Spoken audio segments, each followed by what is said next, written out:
So item number 1 is apologies for absence. Any apologies, Liz? Thank you. Any urgent business? I've not been notified of any. No. Declarations of interest. And does any member have any declarations to declare? Declarations to declare? No. Okay. Item 4, public question time. I've not received any notifications of any questions, so I'm assuming there isn't any. And item 5 is creating a better place, which is the report that I'm going to speak to, and which is why we're having this special cabinet today. So let's be really, really frank with this report. I'm really, really pleased in presenting it.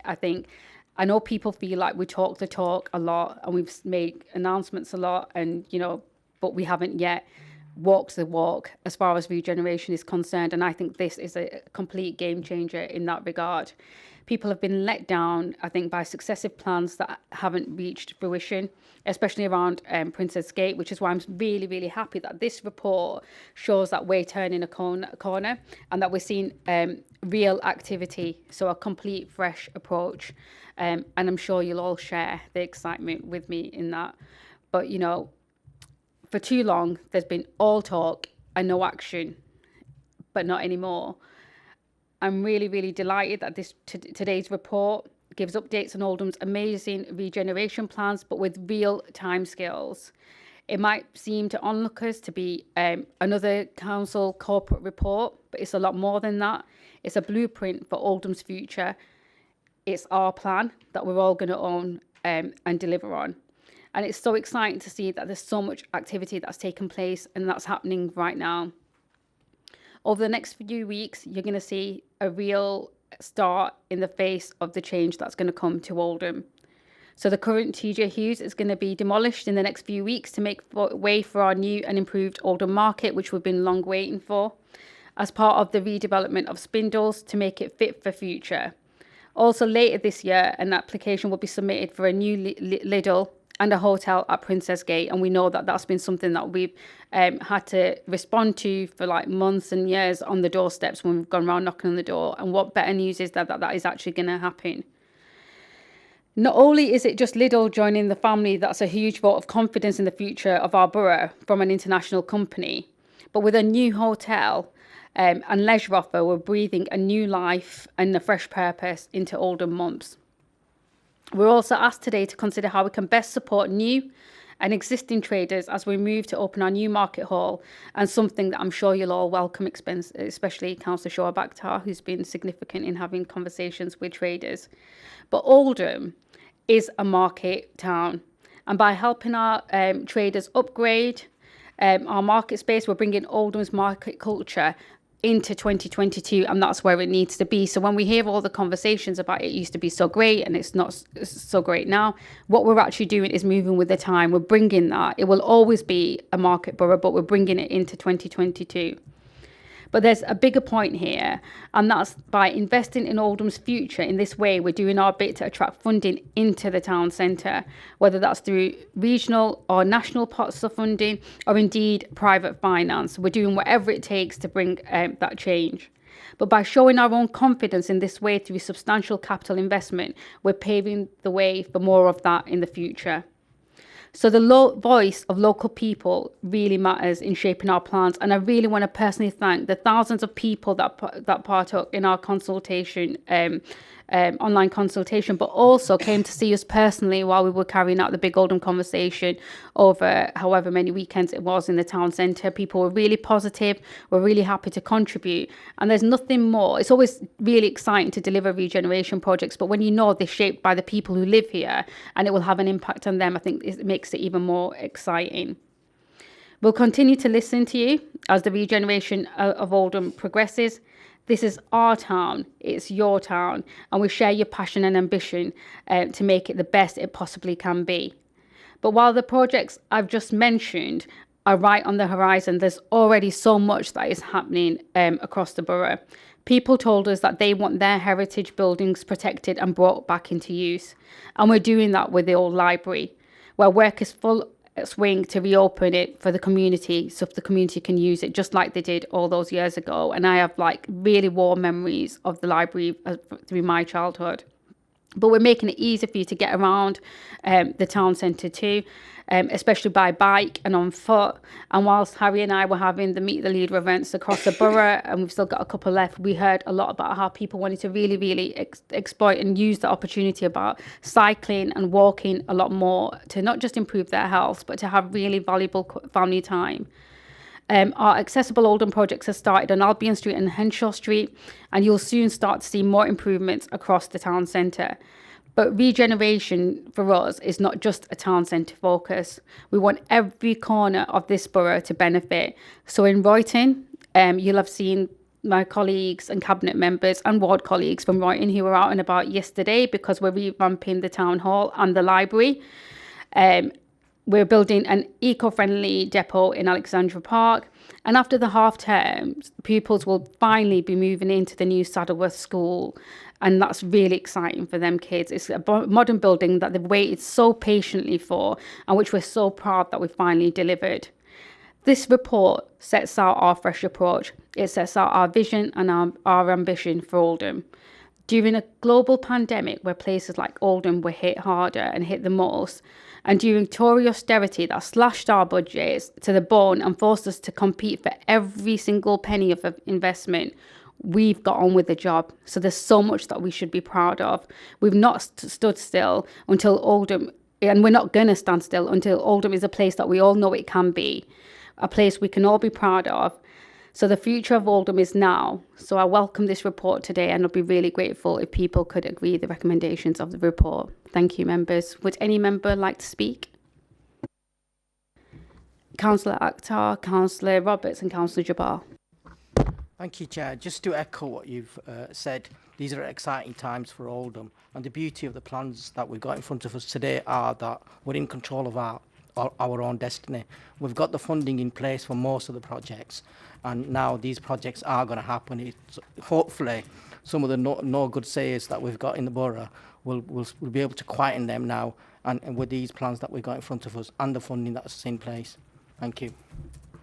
Thank you, Councillor Akhtar. Councillor Roberts. Thank you.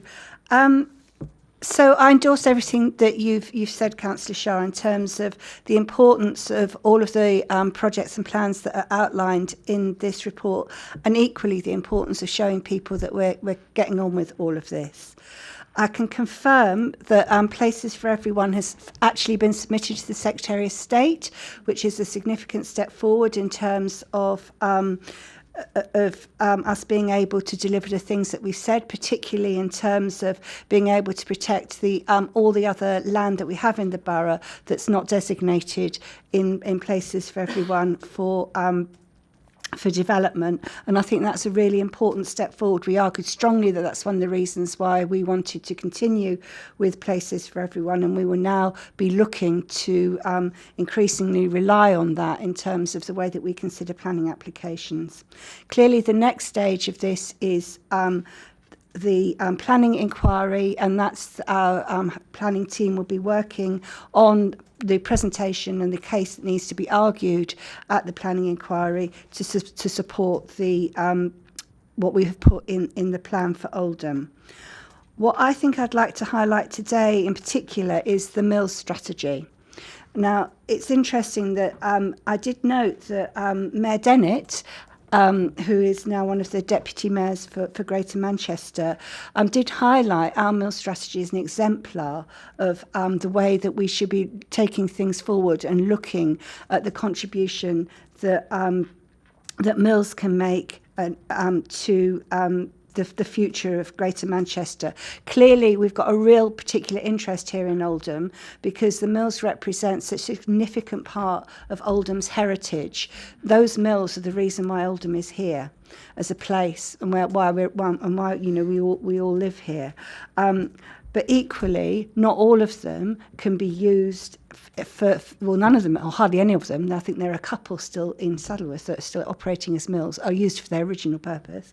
And while many do provide employment opportunities mainly for Oldham people, and some of them have been repurposed for homes, the Mills strategy takes a really considered look at all of the mills across the borough All of them have been looked at for their heritage value. We've had experts have helped us, partly funded by English Heritage, helped us to produce the mill strategy. So we have looked at the heritage value of the mills. We've assessed what the potential is for employment uses, and then we've looked at those where we feel that there is further potential either for redevelopment as homes or to be demolished and replaced for new purposes.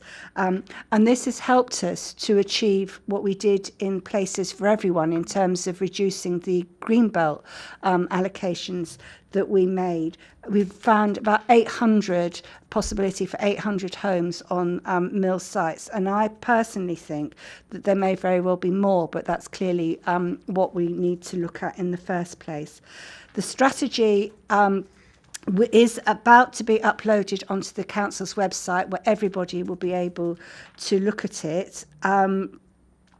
And it is, I think it actually does provide quite an interesting read, not just for what it says about what we can do with the sites, but also in terms of the descriptions and information it gives you about the mills themselves. And the other thing that I would echo of what you said is that we are starting and getting on with stuff. We've had this thing about saying we've got a brownfield first strategy, and a lot of what's in the report and that you talked about earlier is all about how we are going to be looking at making the most of the land that's already been developed, which is what brownfield land is. And I myself was down at Southlink, which is a development that we'll be taking forward. It's land jointly owned by us and TFGM, and clearly it's previously developed land, and we will be taking forward a new development there, and work has some initial work has been done in terms of site clearance and starting work on the new access road that's needed to make that happen. So stuff is already beginning to happen on the ground. And finally, yes, I would like very much to welcome the investment in Royton Town Hall.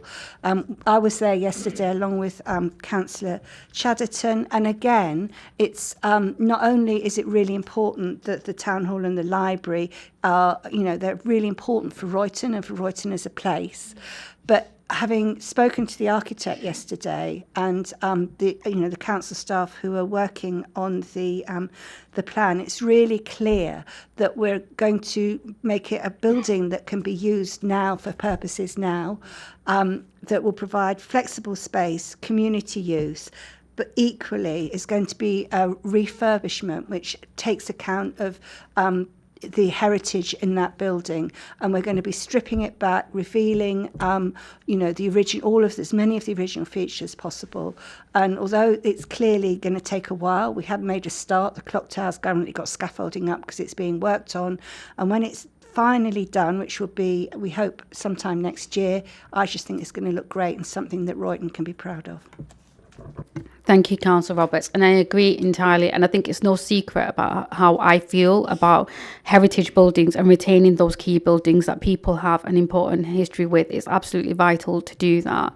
And I think, when you lose that, you lose the identity of our borough, and we're not willing to do that at any cost. But I also want to thank you, Councillor Roberts, and our Emma Barton, who's sat in the back, who does all the important work and makes sure that we do retain these and thinks through and is really invested in Oldham herself. And that's really, really important. It makes a difference when you have officers who are invested in the place to do the right things, and it's really important that that happens. But I do concur with Mayor Dunnett's comments. It is exemplar, not just because you led on it, because I know you do due diligence with everything that you commit yourself to, but it's the painstaking work that's gone into it. It's the detail that's gone into it. It's the ongoing conversations that we've had with not just the general public, but with the historical societies and with everybody else and the experts in the field. And I do really want to thank you for that. I think it's really important.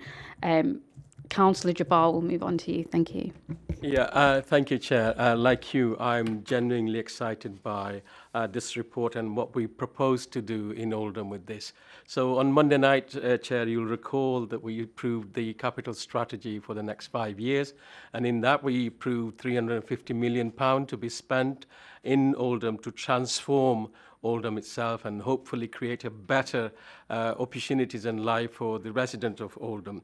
And on Monday, we didn't get the detail. A detail of that 350 million pound is in this report. And I'm so excited. So it deals with housing, it deals with schools, it deals with the market, the car parking, and above all, it deals with the green issues. And I'm delighted to say, Chair, that you included in your report green right through the report. So our new Green New Deal strategy was the first that was adopted by a local authority in the UK. The district heating system that we hoping to develop with some money from BIS will be probably the biggest district heating system in whole of the United Kingdom. And that's no mean achievement if we can deliver it. It's a long way to go, but our ambition is there to meet the challenge of climate change head on. Also, Chair, as you mentioned rightly, the eco-park depot that we got at the Alexander Park, it will be one of the first breed of depots which is environmental friendly, and if we can deliver the second phase, then it will be carbon neutral. So all these things are happening, and I'm so excited by this, because we've talked about these projects for a long time, but now we can see that spade is going into the ground, and there will be things coming out which will help our residents and transform our borough.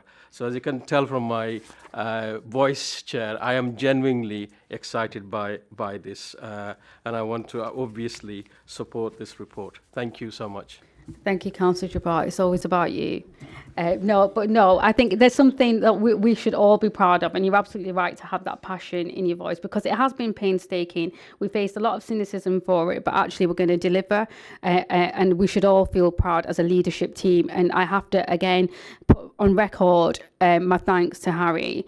I think we've been, for a very long time, in a place of where it's been all talk and no action, and that has changed, and we've all seen that, and we've seen it change massively in a really short amount of time, and that's not undermining individual people's efforts who are still here, but it is actually recognizing that we're definitely heading on the right direction and more good news to come. But there's still a lot to do. We're not complacent, we know there is, but I think that I feel really honored and really excited about giving the people of our borough the place they deserve, and we're working towards that. And I just hope that with time that they will see that each and every single one of us are here for them, and that we're here to make this place better for not just them but the future generations too. So thank you so much. So with that, do members agree the recommendations of the report?